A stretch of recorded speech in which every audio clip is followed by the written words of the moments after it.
Hello kaibigan! Ayan. So welcome back to my YouTube channel and welcome back kaibigan. Ayan. So in this video is bibigyan ko kayo ng mga dahilan kung bakit ayaw ma-register ang ating mga SIM card. Ayan. So napaka-importante nito kaibigan dahil maraming katanungan sa ating mga isipan kung bakit ayaw ma-register yung ating mga SIM card dahil napaka-stricto ng mga SIM card registration ngayon sa ating panahon. Ayan. So, naging stricto sila or naging strict sila dahil maraming mga paglabag sa batas or maraming paglabag sa kanilang protocol na hindi naman dapat i-register o gawin sa pag-register ngunit ginawa pa rin ng mga kararamihan. Kaya, yun, napaka-stricto na nila nung sukad ng panahon na yun. Pagkatapos nung limitation date or due date na kanilang pag-register, marami silang mga natuklasan na mga paglabag sa protocol ng pag-register sa mga SIM card. Ayan. Kaya, yun. Ang mga isa sa dahilan, kaibigan, kung bakit ayaw ma-register yung ating mga SIM card ay dahil minor de edad ka or yung ID na ginagamit mo is noong nakaraan pa or noong 17 years old ka pa lang. So, need po kasi dito sa ID natin is 18 years old above. So, kapag 17 years old ka pa lang, so, trinay mo mag-registered, ngunit ngayon ay 18 ka na, then ganyan ka pala nag-register, yung ginamit mong ID is pang 17 years old. So, indicate na po yun na makikita po na mga same company na minor de edad ka pa kasi yung ID po sila nagbe-base. So, hindi naman po sila nagbe-base sa kung ano yung kalagayan mo ngayon or status mo sa buhay ngayon, di ba?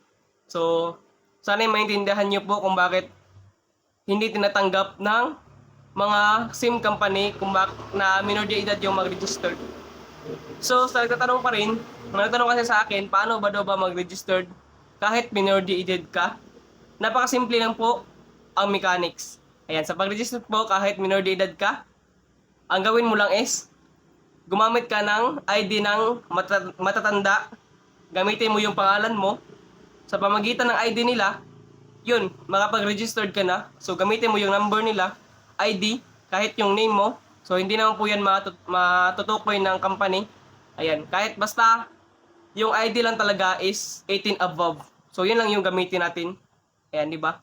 So, yung mga details din, kailangan pulido at walang palya. Sa mga ilan kasi kung bakit hindi pa rin tinatanggap kahit 18 above, kasi yung information ng details na nilagay nila sa kanilang pag-registered sa fill up nilang form ay magkaiba po sa details na nilagay nila sa kanilang ID. Ayan. Dapat po, po yung nakalagay na pangalan sa ID nyo, same pa rin dun sa form na pipill upan nyo. Ganun. So, kapag magkaiba naman po alam na natin na parang hindi sa inyo yung ID na yun, o diba? Kailangan, same pa rin yung ngalan at saka yung pangalan na pinalapan natin sa form at sa ID. O diba? So, yun. So, another thing is, yung sa ID naman, yung parang naging problema kasi ayaw makapag-upload ng ID. So, okay na sa pag-fill up ng form. So, sa pag-upload naman sa ID yung problema ng nakakarami. Dahil naman po sa pag-picture or pag-upload sa kanilang mga ID. Ayan. So, sa pag-upload kasi ng ID, dapat ay walang malaking MB.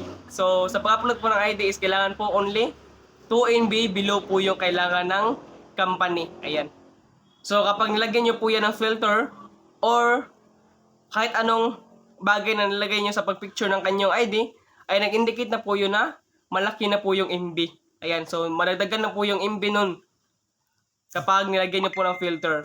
So, ang gamitin na po ninyo is inyong mga sariling camera. So, yung own camera nyo po na walang filter. Ayan. So, marami din naman case na kahit own camera po yung gamitin ninyo, ay magkakaroon pa rin kayo ng 2NB and above. Ayan, di ba? 2NB and above yung sa mga ilang kamera na kahit normal kamera lang yung gamit pero malaki po yung patong na MB. Ayan. So, ang gawin nyo po is mag-download po kayo ng photo reducer. Ayan.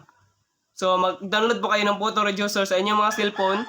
So, search nyo na po yan sa Google at saka sa Play Store. So, search nila po doon na yung photo na yun at doon po i-reduce nyo po yung MB.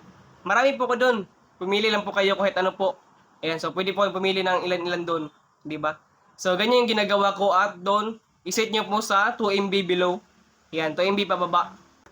At para po tanggapin ng mga SIM company. Ayan. So, yun, kailangan nyo po baguhin yung MB size para po tanggapin ng SIM company. O, di ba? So, sa pamamagitan nun, ay hindi na kayo mahihirapan na mag-upload ng inyong mga ID. Ayan. So, sa selfie naman, ayan, may nagtanong rin sa akin na bakit daw ayaw makapag-selfie. Ayan. So, ang gawin nyo lang po is i-refresh nyo lang po or pumunta po kayo sa Globe One app at doon kayo mag-upload ng inyong selfie, mag-register kayo doon. I-try nyo po at makapag-selfie po doon sa Globe One app. Ayan. So, ganyan lang po kasimple po. 'Di ba? At saka, so may nagtanong po kasi sa akin na pwede ba daw baguhin or ma-re-edit yung inyong mga names kapag na-register nyo na po at gusto nyo po baguhin yung ngalan at mga names nyo po doon ay pwede po yan, wala pong problema sa Globe. So sa mga Globe po is pwede po, so sa Smart is ayaw na po, hindi na po pwede ma-edit. Yan. So sa Globe is pwede pa po. Ayan. So sa Globe is hindi na. Ayan. So ganoon na po and I hope is nakatulong po ako dito sa video natin ngayon.